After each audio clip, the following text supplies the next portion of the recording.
Hi guys, Mr. Hat here. Welcome to our channel. Today we have a special guest from Australia and he's gonna share his knowledge, a couple of funny stories. So stick to the end of this video.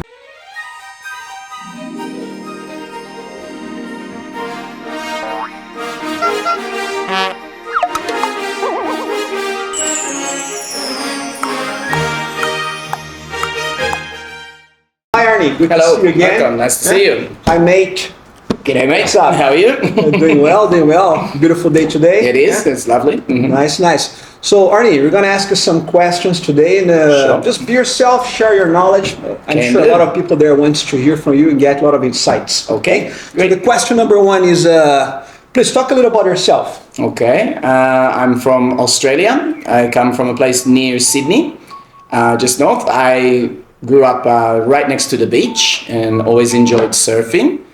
And then I moved to Japan around 2006. So I've been here nearly for 20 years. 20 years now. And I've spent pretty much all my time here teaching English to Japanese speakers who want to learn English. And I've loved my time. I've been in Hamamatsu the whole time. All the time. Yeah. It's a good surf city, so it's pretty cool. Cool. And yeah, the people are nice. It's a lovely place to live. So yeah, I really enjoy it. Nice. So, if you don't know, Arne and I, we used to work together for a little period of time. It was super cool, great guy, great dude. Okay, so Arne, the first question is, what age group do you usually teach? Okay. Well, I teach almost any age group. So I have some classes for around kindergarten age. I also teach elementary school age. Junior high school, I have quite a few classes nowadays. And I also teach some adult classes. So pretty much everything. Everything, right? Yeah. Well, which is the most difficult to teach? Most difficult, I mean, energy-wise, maybe of course the kindergarten kids because they're full of energy. Maybe the junior high school kids are difficult to motivate sometimes, but quiet and waiting for feedback. yeah. But generally, I think all levels have some great parts to them, so they're all good. Yeah. What's the most rewarding time for teaching kindergarten, for example? When the kids, so at the end of my class, when I teach, and all the kids come up and they all want to give me high fives and hang out, and they say, "Come, sensei," and it's really, really exciting, and you feel very happy and get a lot of energy. Yeah. If you don't know, guys, high five touching in Japan is not a normal thing. Right? Yeah, that's true. Yeah. Kissing, True. So if you do high five, it's something very super cool. It's normal for us. Yes. In different Yeah. countries. And how many students do you usually teach in one class? Well, mostly if the classes are at the school where I work, it's usually up to 8. 8 would be a big class. It's usually about 4 to 6. 4 to 6 is the nice general number. size. That's also the same with my adult classes. I see. However, I do teach at an elementary school, and that's a full class. So there's 32 32 kids in that. So that's a much different kind of experience. Yeah. Different kind of approach. to Yes, it, I guess. definitely. Yeah. Okay. So, and what levels do you mainly teach? Well, I kind of all levels really. So I have really basic beginners. They're just learning the basic phonics. At, but, k, that sort of stuff. How to spell CVC words, k, at, t, that sort of thing. I also teach some kids that we call them returnees. Returning. So they have lived overseas in an English-speaking environment.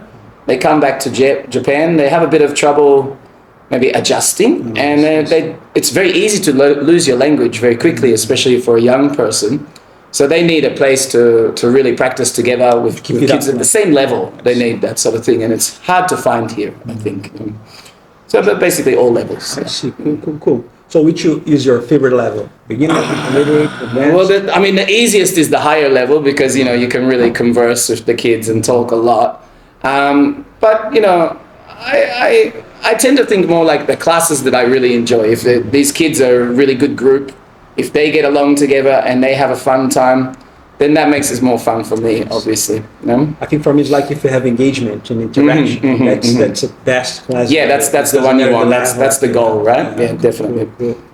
And can you tell us about your teaching routine? What do you do from the preparation time into the last second of the lesson? Okay, well, usually I prepare with various worksheets that I'm going through various vocabulary topics that Most of my vocabulary topics also include a phonics element, spelling element, speaking element, listening element.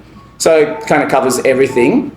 And I'll spend my mornings kind of preparing that sort of class. And then when the class starts, we kind of have a general conversation. How was your day? What did you eat? Where did you go? That sort of thing. And then we usually like break with a game. Some sort of game, anything is okay, but something obviously that gets the kids talking and kind of switches them on into the English speaking mode. And then when the time's right, we start the worksheets, and if we have some time left at the end, we might do something related to it, some kind of other game or music, or listen to some music or something like that that's related to the topic. Like from YouTube, like we play something like that. Oh yeah, usually like YouTube videos or something that like, so if we're doing weather, right, the topic is weather, we'll do some sort of YouTube video about weather, learn about the different types of weather.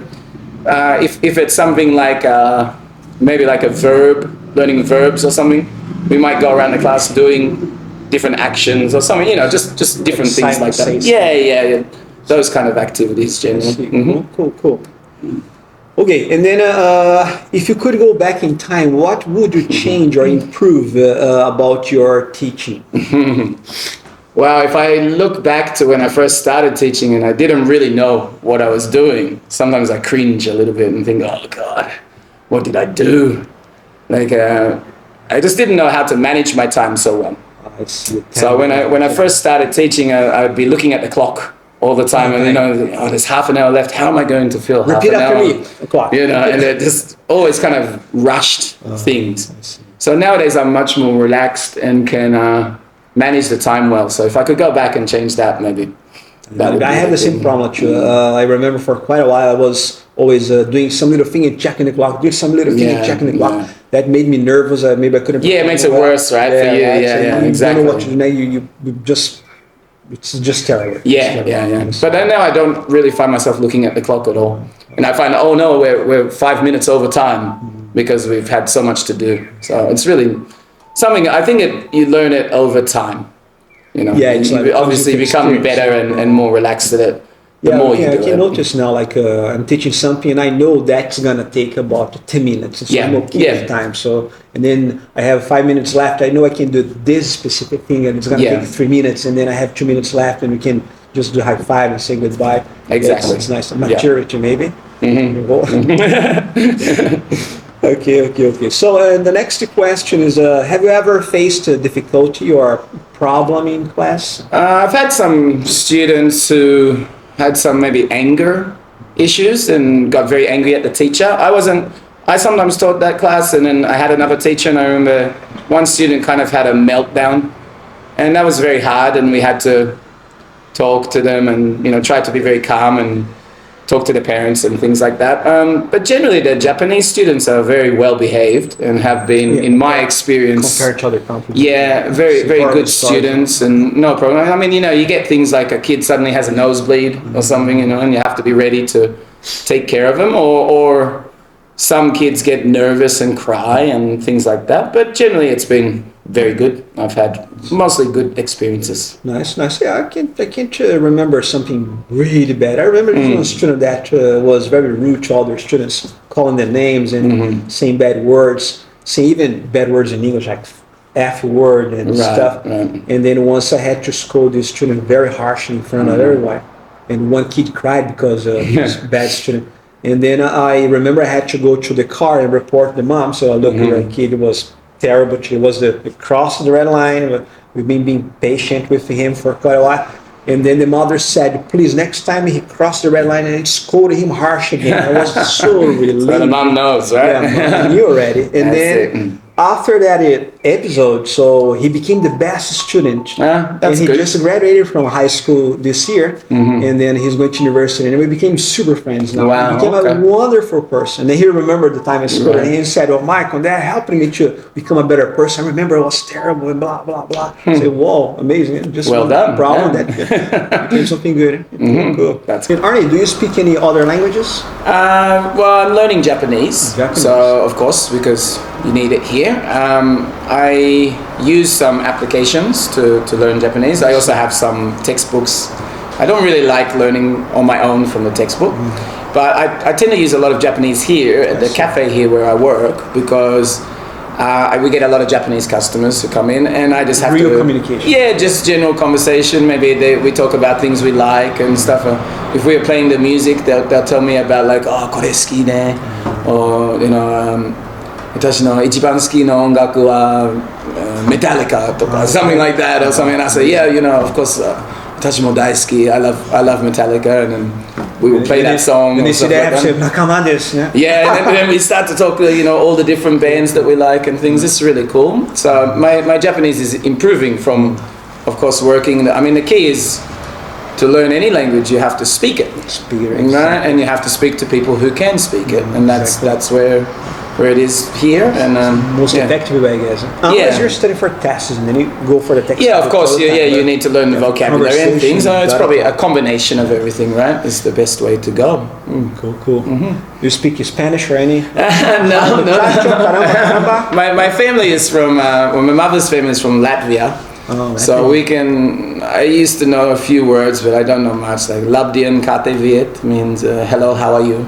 Wow. And you can say Labi, which means good, or Slikli, which Were they means not speaking good. that at home? Like, My mother would speak to my grandmother and her siblings in Latvian, but we never learned Latvian because my father wasn't from Latvia, and so it wasn't a home language, right? So we just spoke English, of course. I see. Cool. Nice.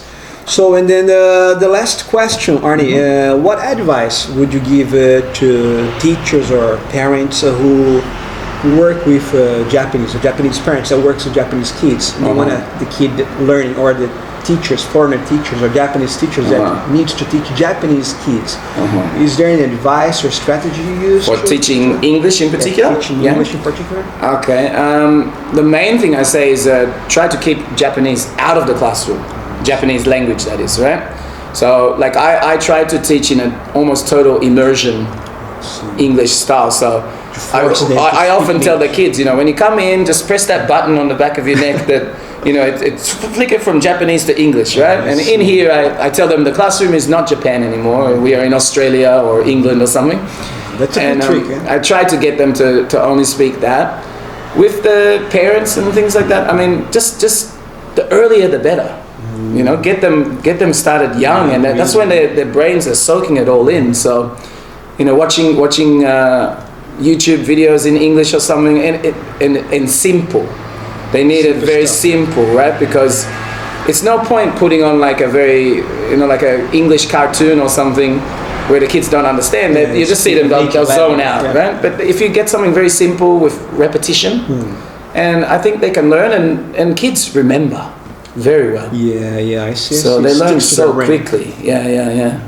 Cool. So yeah, and then also I guess Japanese children can be shy, and you need to be gentle, and you need to give them space and time to answer, rather than, you know, being too in their face. Yeah, they're not like kids from Australia. Yeah, this is something that I had to learn as I was teaching. Yeah, that you know, like maybe you have to just kind of coax an answer out of the kids rather than, you know, like, oh, can you answer now? Can you answer now? They don't react so well to that.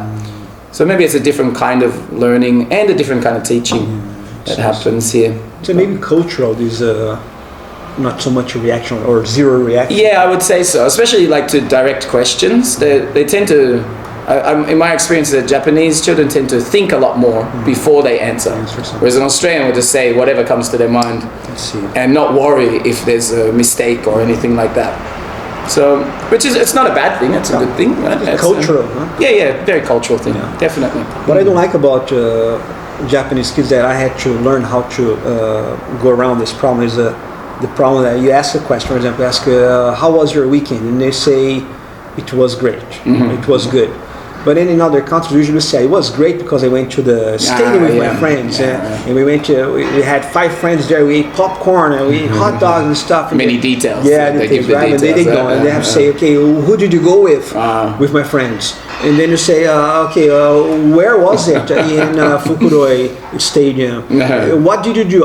We ate popcorn, and then you gotta go step by step, and something that we don't do in other countries. So yeah, it's a bit stilted in the conversation in that way. Yeah, that's why I try to combine, try to get the kids to combine those sort of ideas, or give more information. But I think, like you said, that's a cultural thing. And I think I usually tell them, like in the very beginning of the conversation, say, guys, in Japanese we don't do that, but in English, the less you answer, the shorter the answer is. It feels like you don't want to talk. You're rude, or you don't have time for that, and then sounds not good. That's why you try to add some details or make longer answers and stuff like that, so it becomes more engaged in the conversation. I think that's the focus of really what we're trying to do most of the time. Arne, so I have a challenge. Okay, we're gonna play a game now, Mr. Hat-English. I hope it's not too difficult. No, easy. It's a Camp Pre-1 level. Oh, okay. Pre-1. Oh no. Better check the answers first. Get your textbook. Okay, so this is called the leaf game. So we have different kinds of leaves. Okay. As you can see, guys. Cool. So some leaves, I'm gonna flip them over here. Some leaves have bugs. And some leaves have the plus and minus. This is positive sentence and negative. Like I can, I can't. Okay. So we're gonna play with can and can't. Okay. So let me just take out the question cards. We don't need question cards today. Okay. So if you get the bug, you lose. If you get the bug, you lose. Okay. There's many bugs. Let's say a lot. Okay. Yeah, a lot. I see. So I'm gonna shuffle the cards. So before you pick one card, okay, from the pile, and then you have to make a positive or negative sentence. Like I can jump rope, I can't use the computer, whatever. Okay, simple stuff. And then you flip the card over to see if the answer matches what you said, the answer on the card. Okay. Okay, I'm gonna let you do first. Okay, so I have to say first. Pick a card first. Okay. Pick one card and say I can or I can't. Anything. I can't ski. Okay, I can't ski. So flip it over. So it's wrong. So it's wrong. You said I can't. Sentence. That's positive. Sorry. So I don't keep that card. You don't get. Okay. I think I understand. I think you got a bug. I did this leaf. I can dance. I can dance. Oh, you get the bug. I got a bug. I am out. I lost already. Oh my god. I think we can go again. I'm supposed to, but I created the game. Okay, so pick one more leaf. Okay, sure. I'll go the red one here, and we'll go positive. I can cook pasta. By the way, wonderful pasta. Okay? Natural chef. Okay. Oh, I got the bugs. Oh, got the bugs. Sorry. You get no point. Okay. So I'm gonna choose now. No yellow leaf. Yellow is dangerous. Traumatized. Okay. Let's get the green one. Okay. So I can draw. I can draw pictures. Oh. Bug again? Are you joking me? How many bugs are there? Oh, I told you lots of them. Okay, so I'm gonna go for a yellow. Okay, I can play guitar. Okay, and yes! Wow, it's a positive. Got the card. Okay, so good job. I keep this card? Yeah, you keep the card. Okay, that's cool. the point. So that's it. how we play the game. That's so cool. Arne, thank you very much for today. Thank you very much. Thank you for having me. It's a pleasure. Anytime. So guys, thank you. So push the like button down here. Subscribe to our channel. If you have any comment or any question, just ask us down here. And see you next time. Thank you. Bye. See you later. Bye bye. Let's say in the Australian way. Bye bye, mates. All right. See you, mate. See you, mate. Bye bye. Have a nice one. All right.